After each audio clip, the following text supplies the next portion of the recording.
नमस्कार दोस्तों, स्वागत है आपका एक और नई वीडियो में। दोस्तों आज के इस वीडियो के अंदर मैं आपको MS वर्ड में पेज सेटअप की सारी सेटिंग बताने वाला हूं। अगर आपने ये वीडियो पूरा देखा तो मैं आपको भरोसा देता हूं कि आप MS वर्ड में पेज सेटअप का मास्टर बन जाएंगे, इसकी गारंटी मेरी है। बस आपको इस वीडियो को पूरा ध्यान से देखना है और पूरा देखना है। नमस्कार दोस्तों, मेरा नाम है गुलाब और आप देख रहे हैं गुलाब गुरु कंप्यूटर स्मार्ट क्लास। वीडियो पसंद आएगा तो लाइक शेयर सब्सक्राइब कर दीजिएगा। तो सबसे पहले आप MS वर्ड को ओपन करिए। ओपन करना बहुत आसान है। आप विंडोज के साथ R बटन दबाइए। ये जो रन कमांड खुलती है इसके अंदर आपको विन वर्ड टाइप करना है, इसके बाद ओके पर क्लिक करना है तो MS वर्ड ओपन हो जाएगा। मैं आपको MS वर्ड 2007 में पेज सेटअप करना सिखाने वाला हूँ, लेकिन अगर आपके पास MS वर्ड का कोई भी वर्जन है तो भी कोई दिक्कत वाली बात नहीं है। पेज सेटअप के जितने भी ऑप्शन हैं वो सभी वर्जन में मिल जाएंगे, कोई दिक्कत वाली बात नहीं है। बस वीडियो को पूरा ध्यान से समझिएगा। पेज सेटअप की ये मास्टर क्लास होने वाली है। पेज सेटअप को समझने के लिए सबसे पहले हम एक पैराग्राफ इंसर्ट कर लेते हैं। MS वर्ड में पैराग्राफ इंसर्ट करना बड़ा आसान है। बस आप सबसे पहले लगाइए बराबर का निशान और यहाँ पर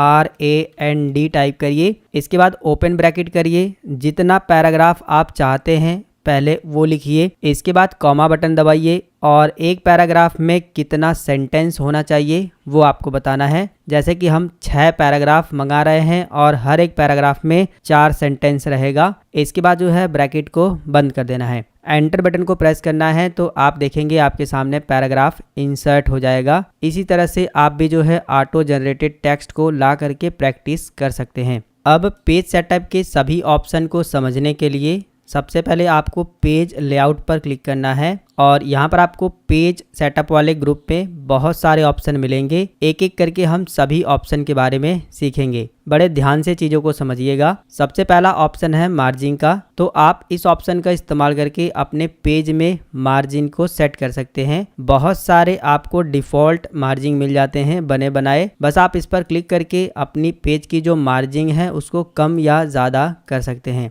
दरअसल मार्जिन क्या होता है थोड़ा सा आप इसे भी समझिए। पेज के ऊपर बाएं दाएं और नीचे ये जो खाली जगह छूटी रहती है ना, इसी को मार्जिन बोला जाता है। आपने देखा होगा जब आप पेपर प्रिंट करवाते हैं तो ऊपर नीचे दाएं बाएं खाली जगह भी छूट करके आती है, तो वो खाली जगह को ही मार्जिन बोला जाता है। आप अपने हिसाब से यहाँ पर सेट कर सकते हैं। ऊपर आपको एक रूलर दिखाई दे रहा है और इधर भी आपको एक रूलर दिखाई दे रहा है। अगर रूलर नहीं दिखाई दे रहा है तो आप व्यू पर क्लिक करके यहाँ पर रूलर पर टिक लगा देंगे तो रूलर जो है दिखाई देने लगेगा।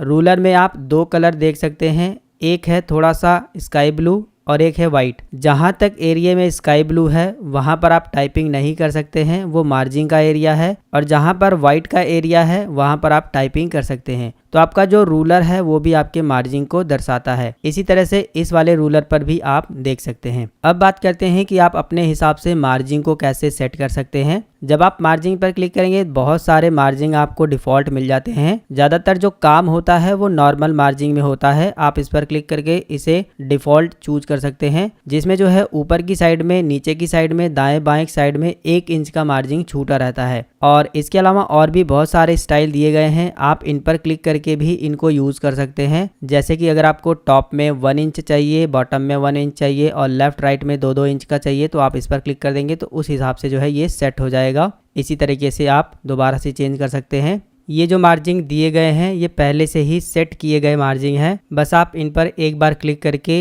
इनको जो है अप्लाई कर सकते हैं अपने डॉक्यूमेंट में। लेकिन सवाल ये आता है कि अगर आपको खुद से जो है मार्जिन बनाना हो तो आप कैसे बनाएंगे। इसके लिए जो है आपको नीचे कस्टम मार्जिन दिया गया है, आप इस पर क्लिक करेंगे और अपने हिसाब से यहाँ पर मार्जिन बना सकते हैं। एग्जाम्पल के लिए हम इसे ऐसे समझते हैं कि आपने सरकारी दस्तावेज देखे होंगे जिसमें जो है लेफ्ट साइड से ज़्यादा मार्जिन छूटी रहती है, बाकी ऊपर नीचे दाएं कम मार्जिन रहती है। तो उस कंडीशन में यहाँ पर आपको टॉप बॉटम लेफ्ट राइट दिया गया है। आप जो भी मार्जिन कम करना चाहते हैं, जो भी ज़्यादा करना चाहते हैं, अपने हिसाब से यहाँ पर टाइप कर सकते हैं। जैसे कि हम ये चाहते हैं कि लेफ्ट साइड से भैया 2 इंच की मार्जिन आए तो हमने लेफ्ट साइड में 2 टाइप कर दिया। और इसके बाद ओके पर क्लिक कर देंगे। तो अब आप देख सकते हो लेफ्ट साइड से जो है 2 इंच की मार्जिन आ रही है, आप यहाँ पर देख सकते हो, ठीक है। बाकी ऊपर नीचे और दाहिने साइड में केवल 1 इंच की ही मार्जिन आ रही है। तो इस तरीके से आप जो है कस्टम मार्जिन भी सेट कर सकते हो अपने हिसाब से। ऊपर भी अगर आप 2 इंच की चाहते हो तो ऊपर भी 2 इंच टाइप कर सकते हो। फिलहाल हम इसे जो है नॉर्मली कर देते हैं 1 इंच का। ओके पर क्लिक कर देंगे। मार्जिन को लेकर के एक और सवाल बनता है कि अगर आपको इस वाले पेज पर अलग मार्जिन चाहिए और दूसरे पेज पर अलग मार्जिन चाहिए तो वो आप कैसे सेट करेंगे। तो उसके लिए जो है हम एक और पेज इंसर्ट कर लेते हैं। कंट्रोल सी से इसे कॉपी कर लेंगे। सिलेक्ट करने के बाद कंट्रोल वी से पेस्ट, एक और पेज यहाँ पर आ जाएगा। अब हमें पहले वाले पेज पर 1-1 इंच का मार्जिन चाहिए, यानी कि ऊपर नीचे दाएं बाएं 1-1 इंच रहे। लेकिन दूसरे वाले पेज पर जो है हमें लेफ्ट साइड से 2 इंच का मार्जिन चाहिए। तो वो कैसे आप करोगे, उसके लिए जो है आपको मार्जिन पर क्लिक करना है, कस्टम पे जाना है और नीचे जो है 2 इंच ही लिखना है जो अभी हमने किया था। बस यहाँ पर आपको एक चेंज कर देना है। अप्लाई टू होल डॉक्यूमेंट लिखा हुआ है, यहाँ पर आपको दिस पॉइंट फॉरवर्ड को सिलेक्ट कर देना है। इसके बाद ओके पर क्लिक करना है। तो देखिए अब जो है केवल दूसरे वाले पेज में जो है 2 इंच का मार्जिन आया है, बाकी पहले वाले में पहले जैसा ही आप देख सकते हैं, ठीक है। तो इस तरीके से आप अलग अलग पेज में अलग अलग मार्जिन भी सेट कर सकते हो।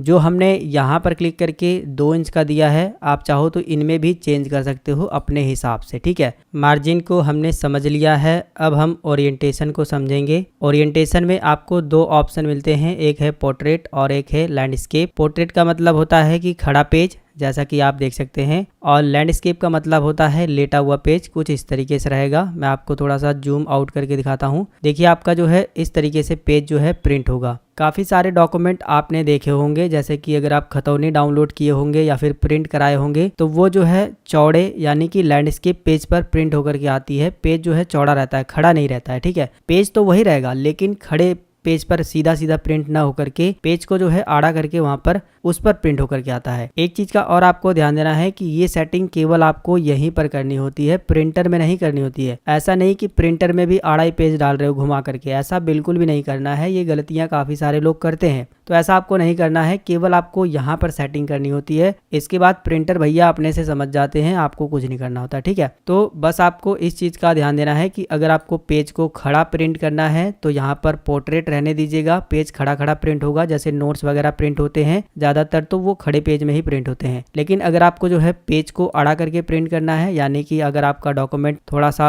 चौड़ा है तो आप आड़े में प्रिंट करेंगे तो वो ज्यादा अच्छा रहेगा और प्रिंट में भी काफी अच्छा आता है, ठीक है। इस चीज का आपको बस ध्यान देना है। पेज को खड़ा कर सकते हो, पेज को आड़ा कर सकते हो, बस छोटी सी सेटिंग है, आपको ये समझ में आ गई होगी। एक और बात, अगर आप ये चाहते हैं कि आपका पहला वाला पेज पोर्ट्रेट रहे यानी कि खड़ा और दूसरा वाला पेज लैंडस्केप रहे यानी कि आड़ा, तो वो आप कैसे करोगे। अगर आप इस पर क्लिक करते हैं तो दोनों पेज का जो ओरिएंटेशन है वो अपने आप बदल जा रहा है, चाहे आप पोर्ट्रेट पर क्लिक करें चाहे लैंडस्केप पर। तो उस कंडीशन में आपको क्या काम करना है, जिस भी पेज की सेटिंग आप करना चाहते हैं उस पेज पर क्लिक करना है और चले जाना है मार्जिन पर और यहाँ पर कस्टम मार्जिन पर क्लिक करना है। अब यहाँ पर आपको ओरिएंटेशन का ऑप्शन मिल जाएगा। आप यहाँ से अपना ओरिएंटेशन बदल सकते हैं, पोर्ट्रेट और लैंडस्केप। इसके बाद जो है आपको अप्लाई टू पर क्लिक करना है और दिस पॉइंट फॉरवर्ड पर क्लिक करना है। इसका मतलब ये है कि जहाँ पर कर्सर रहेगा केवल वही पेज में जो है ये जो चेंज कर रहे हैं वो होगा। इसके बाद ओके पर क्लिक करना है। अब आप देख सकते हो आपका पहला पेज पोर्ट्रेट ही है और दूसरा पेज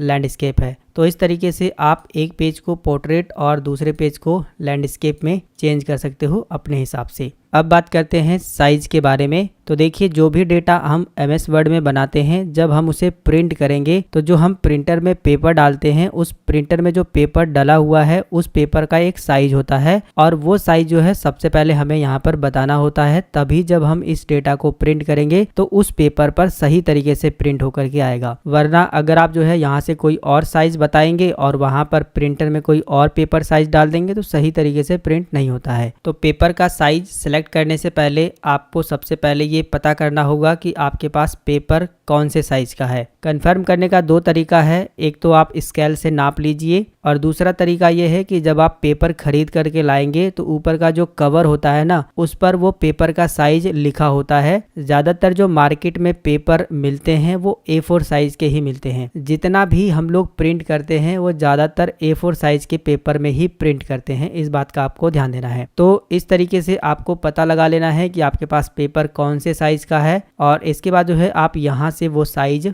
बता सकते हैं। जैसे कि मेरे पास जो पेपर का साइज है वो A4 साइज है, तो हम A4 साइज ही क्लिक करके सिलेक्ट कर लेंगे। तो जब हम प्रिंटर में पेपर डालेंगे और इस डेटा को प्रिंट करेंगे तो हमने साइज जो यहाँ पर सिलेक्ट किया है वही प्रिंटर में भी डाला है। तो जब हम प्रिंट करेंगे ना तो डेटा कहीं से भी कटेगा नहीं, बिल्कुल जिस तरीके से हमने इसे सेट किया है उसी तरीके से प्रिंट होकर के आएगा। यही होता है साइज। तो साइज पता करने का मैंने आपको तरीका बता दिया है कि आप स्केल से भी नाप सकते हो या फिर जो पेपर आपने खरीदा है उस पर लिखा भी होता है। और अगर आपको कुछ नहीं समझ में आ रहा है तो इतना समझ लीजिए कि ज़्यादातर मार्केट में A4 साइज का ही पेपर आता है, आप A4 साइज यहाँ से सिलेक्ट कर लेंगे। लेकिन अगर आपके पास कोई दूसरा पेपर साइज है तो आप क्या काम करेंगे, तो उस कंडीशन में यहाँ पर जो है आप पेपर का साइज बदल भी सकते हैं। जैसे कि लेटर है, लीगल है या फिर A3 है, B4 है, बहुत सारे पेपर के साइज हैं, आप यहाँ से चूज कर सकते हैं। अगर इसमें से भी अगर आपको पेपर का साइज नहीं मिल रहा है तो आप मोर पेपर साइज पर क्लिक करेंगे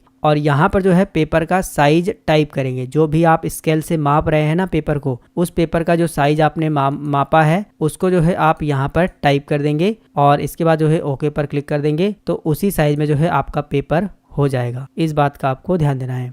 पेपर का साइज हमने समझ लिया है। अब हम कॉलम वाले ऑप्शन को समझते हैं। इस ऑप्शन का इस्तेमाल करके आप जो भी पेज लिए हैं इसको कॉलम में डिवाइड कर सकते हैं, यानी कॉलम में बांट सकते हैं। आपने न्यूज़पेपर देखा होगा, उसमें जो भी डेटा लिखा होता है वो कॉलम में लिखा होता है। अगर आपको उस तरीके से अपना इस डेटा को कॉलम में डिवाइड करना है तो आप वो काम कर सकते हैं, जिसके लिए जो है आपको कंट्रोल A से पूरा डेटा सेलेक्ट करना है अगर आप पूरे डेटा को करना चाहते हैं तो, वरना अगर आप थोड़े से ही डेटा को करना चाहते हैं तो थोड़ा सा डेटा भी सिलेक्ट कर सकते हैं। फिलहाल हम पूरे डेटा को सिलेक्ट कर लेते हैं। इसके बाद कॉलम पर क्लिक करके यहाँ पर कई सारे कॉलम के प्रकार दिए गए हैं, आप इनमें से कोई भी कॉलम को चूज कर सकते हैं। इस पेज को हम 2 कॉलम में डिवाइड करने वाले हैं, इसलिए हम 2 पर क्लिक करेंगे तो ये देख सकते हो इस पेज में जो है टोटल 2 कॉलम बन करके आ गए हैं, जैसा कि आप देख सकते हैं। तो इस तरीके से जो है आप कॉलम का इस्तेमाल करके अपने पेज को कॉलम में भी डिवाइड कर सकते हो। और अगर आप कंट्रोल A से ऑल सेलेक्ट करते हैं, होम पर जा करके जस्टिफाई कर देते हैं,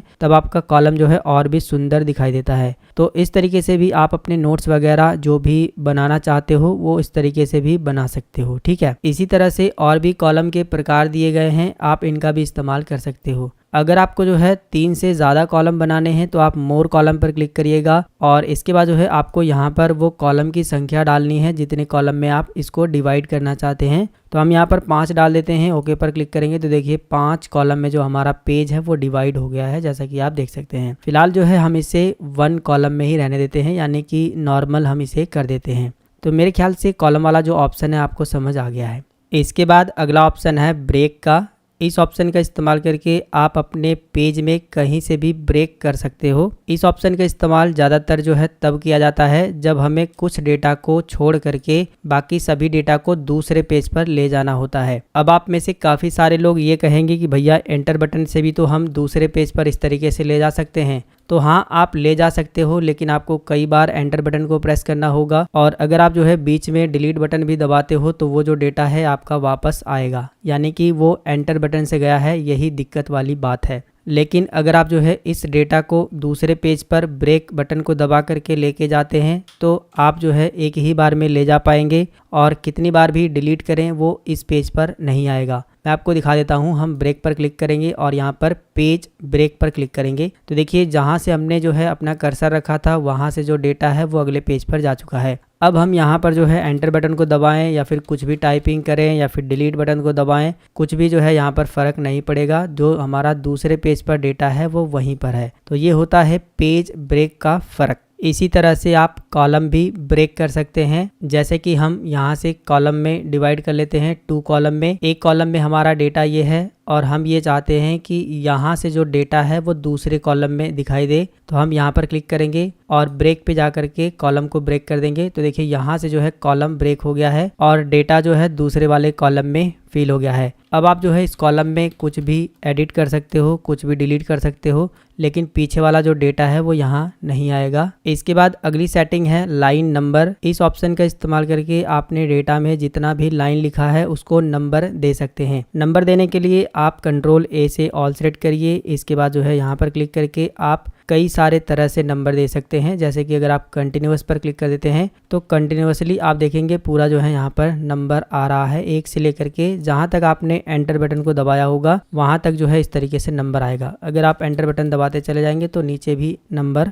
आता चला जाएगा ऑटोमेटिक, ठीक है। दूसरी बात, अगर आप ये चाहते हैं कि इस वाले पेज पर एक नंबर से स्टार्ट हो और दूसरे पेज पर भी एक नंबर से ही स्टार्ट हो, तो वो आप कैसे करेंगे? तो इसके लिए हम यहाँ पर क्लिक करेंगे। सबसे पहले पेज को यहाँ से ब्रेक कर देते हैं, दूसरे पेज में डेटा ले आते हैं और कुछ इस तरीके से मैं आपको दिखाता हूँ ताकि सारी चीजें बिल्कुल प्रॉपर दिखाई दे, कोई भी कंफ्यूजन न रहे। अब आप देख सकते हो यहाँ पर जो है 1 से लेकर के स्टार्ट है 15 तक और यहाँ पर 16 से स्टार्ट है। लेकिन अगर आप ये चाहते हैं कि यहाँ पर भी 1 से स्टार्ट हो और दूसरे वाले पेज पर भी 1 से स्टार्ट हो, तो उस कंडीशन में आप यहाँ पर क्लिक करिएगा, रीस्टार्ट ईच पेज पर क्लिक कर देंगे तो देखिए हर एक पेज से जो है पहले नंबर से स्टार्ट हो रहा है। लेकिन अगर आप ये चाहते हैं कि इस वाले पेज पर जो है नंबर स्टार्ट ना हो बल्कि दूसरे वाले पेज पर हो, तो उस कंडीशन में आप यहाँ पर क्लिक करेंगे और ये जो सरप्रेस फॉर करंट पेज है इस पर क्लिक कर देंगे तो पहले वाले पेज से जो काउंटिंग थी वो गायब हो जाएगी, दूसरे वाले पेज पर रहेगी। तो इस तरीके से लाइन नंबर का इस्तेमाल आप कर सकते हैं। अगली सेटिंग है हाइफिनेशन की। इस ऑप्शन का इस्तेमाल करके आप अपने डेटा में हाइफिनेशन सिंबल को इस्तेमाल कर सकते हो। ये काम कैसे करता है और किस तरीके से दिखाई देता है, इसे समझने के लिए सबसे पहले हम हाइफिनेशन सिंबल को लगाते हैं,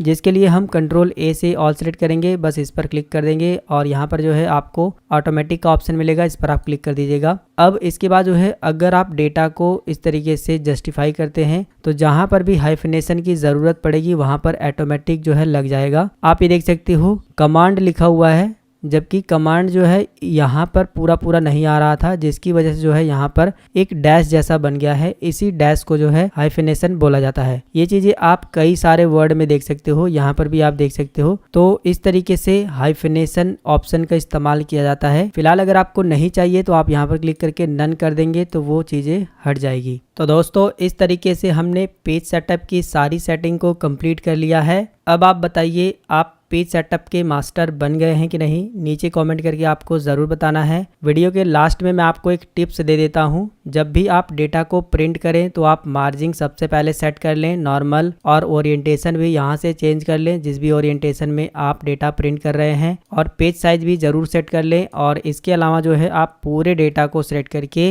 होम पे जा करके जस्टिफाई करके प्रिंट करें। ऐसा करने से आपका इधर का डेटा और इधर का डेटा दोनों जो है बराबर प्रिंट होगा और प्रिंट होने के बाद काफ़ी सुंदर लगेगा। तो फिलहाल इस वीडियो के अंदर हम लोग सीख रहे थे पेज सेटअप के बारे में, जो कि मैंने आपको पूरा कंप्लीट डिटेल में काफ़ी अच्छे तरीके से समझाया है। और मुझे पूरा भरोसा है कि अगर आपने ये वीडियो पूरा देखा है तो आप पेज सेटअप के मास्टर बन गए हैं। अब आप दूसरों को भी सिखा सकते हैं। अगर आपको ये वीडियो पसंद आया है तो वीडियो को लाइक शेयर सब्सक्राइब करिए। अगर आपके मन में कोई सवाल है तो आप नीचे कमेंट करके पूछ सकते हैं, हमसे इंस्टाग्राम पर बात कर सकते हैं। इस वीडियो को कम से कम 5 लोगों को ज़रूर शेयर करिएगा। मिलेंगे फिर एक नई वीडियो में एक नई जानकारी के साथ, तब तक के लिए जय हिंद, वंदे मातरम।